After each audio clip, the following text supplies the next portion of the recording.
नमस्कार. Cyber crime, मी तुम्हाला हनी ट्रॅपबद्दल त्यांनी सांगितलं.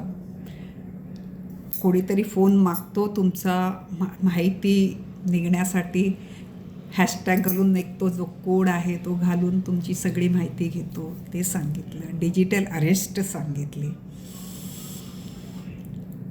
ह्याच्यामध्ये एक त्यांनी सांगितलेला संदेश सांगायला मी विसरले. ज्या वेळेला तुम्ही फोनवर असता, फोनवर बोलता, पहिला तुमचा नेट बंद करा. जर तुम्ही नेट बंद केला, डाटा बंद केला आणि नुसता फोन चालू ठेवला तर तुमचा फोन, हल्ली फोन AI मुळे सगळीकडे लगेच तो टेप होतो आणि तुमची सगळी माहिती पोचली जाते. त्यामुळे फोनवर बोलताना किंवा तुम्ही बाकीची कामं करताना तुम्ही जोपर्यंत सोशल मीडियावर नाही तोपर्यंत तुमचा नेट बंद करा. नेट तुम्ही जेव्हा जेव्हा उघडता तेव्हा तुमची सगळी माहिती, तुम्ही जे बोलताय ते सगळं AI ऐकतंय आणि ते वापरू शकतात. कारण AI आणि आपल्यामध्ये हे हॅकर्स बसलेले आहेत. AI नाही, पण हे हॅकर्स AIचा फायदा घेऊन तुमची माहिती काढतात.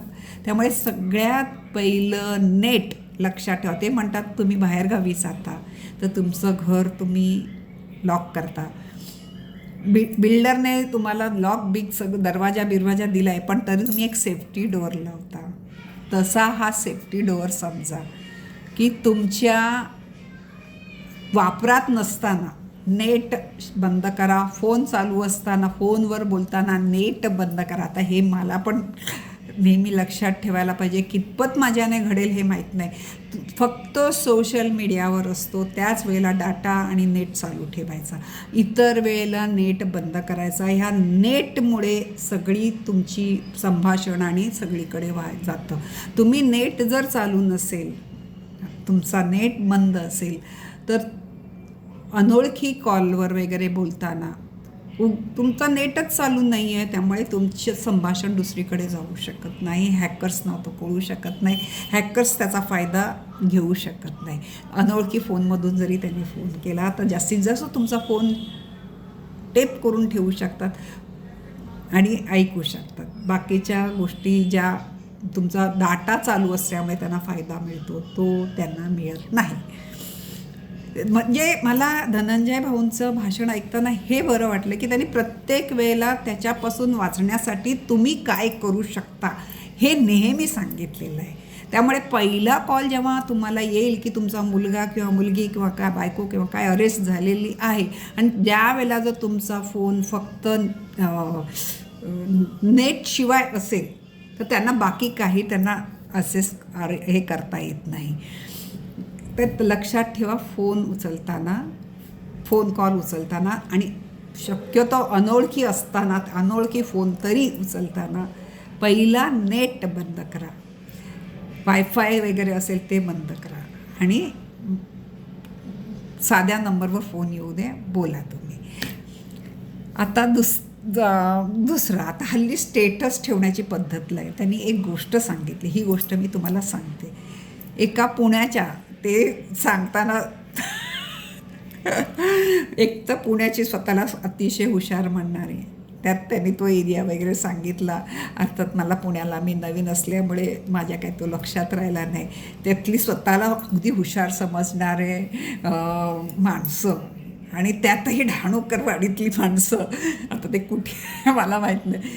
तर त्यातल्या एका माणसाने बाहेर जाताना, म्हणजे 11:30ला ते लोक गाडीने प्लेनने गोव्याला जात होते, तर त्याने स्टेटस ठेवला 11:30ला फॅमिली, म्हणजे आम्ही आज गोव्याला विमानाने जातो वगैरे काय वगैरे, आणि बायको मुली सकट एअरपोर्टवर फोटो घालून घातला. आणि एक अर्ध्या एका तासाने त्याच्या बिल्डिंगमध्ये एक गाडी आली, चांगली मूव्हर अँड पॅकरची गाडी आली आणि दरवाजाचा लॉक तोडून ते हे करायला लागले. तर शेजारच्या माणसाने विचारलं की काय रे बाबा तू का टाळा तोडतोयस. तर तेव्हाही सांगितलं अहो इतके हुशार असतात, त्यांना हजरजबाबी असतात बघा. तर त्याने सांगितलं की ते गोव्याला फिरायला गेले तर त्यांनी आम्हाला त्याच्या आधी हे इन्सेक्टचं औषध मारायला सांगितलेलं आहे आणि त्यामुळे त्यांनी आम्हाला सामान बदलायला सांगितलं आहे. 4 दिवसांनी जेव्हा ते येतील तेव्हा आम्ही पुन्हा ते त्यांच्या दुसऱ्या फ्लॅटवर आम्ही नेऊन ठेवतो आहे. म्हणजे किती माहिती त्यांनी घेतलेली असते बघा. आणि टाळं उघडून ह्या घरातनं सगळं सामान अगदी म्हणे कॅलेंडर कालनिर्णयसुद्धा सगळं नेलं. जे नको आहे तेच फक्त राहिलं. तेवढंच नाही केलं त्या माणसाने, इतका तो हॅकर हुशार म्हणजे द्वाड होता. हुशार होताच म्हणून तर त्याने केलं, द्वाड पण मस्तीखोर पण होता की त्याने त्या रिकाम्या घराचा व्हिडिओ केला. आणि तो व्हिडिओ सगळ्यांचं 11 वाजल्यापासून त्याला happy journey happy journey happy journey happy journey आलं. ह्याने तो व्हिडिओ त्याच्यामध्ये घालून त्याला हॅपी जर्नी म्हणाला.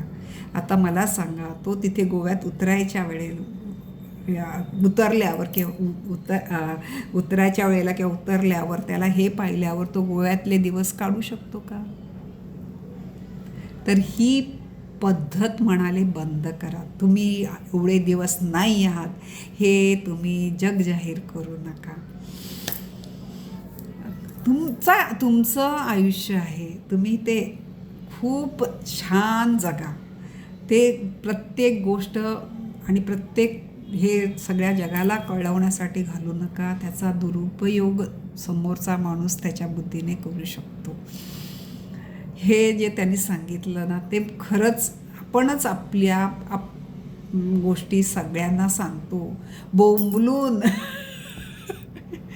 की मी 10 दिवस नाही आहे, माझं घर बंद आहे, किंवा माझ्या घरात फक्त आता वयस्कर माणसंच आहेत, आम्ही तरुण चाललो आहे.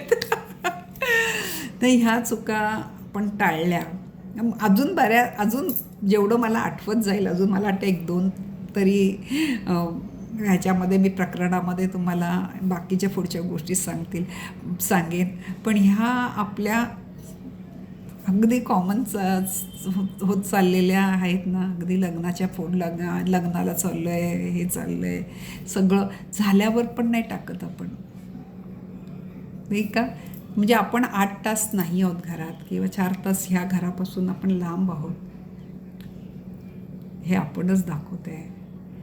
आणि प्रत्येक सोसायटीमध्ये आता कोरोनानंतर ही गोष्ट झालेली आहे की सोसायटीचा वॉचमन वगैरे विचारतो, फोन करतो, ते तंत्र बसलेलं आहे.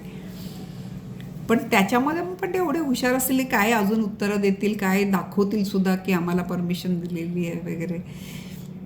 त्यामुळे खूप सावधानीने आपल्याला मोबाईल वापरायला पाहिजे. मोबाईल त्यांनी पहिला आम्हाला सांगताना हाच, ज्येष्ठ नागरिकांना तरी हाच सांगितला, तुम्ही इतकी वर्ष मोबाईलशिवाय छान जगलात ना, तर आताही तुम्हाला जर छान जगायचं आहे तर जेवढं होईल तो मोबाईलपासून दूर राहा.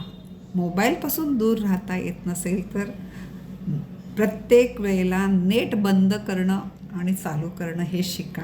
आणि प्रत्येक गोष्ट सोशल मीडियावर टाकू नका. बऱ्याच गोष्टी अजून आहेत, तुम्ही माझं ऐकताय त्याबद्दल मी खूप आभारी आहे. मला कौतुकाला काय असेल तर थाप द्या, पसंतीची दाद द्या. मला खूप आवडतं एखादी पसंतीची कोणी शेरा मारला, दाद दिली की मला खूप बरं वाटतं. नक्की द्या.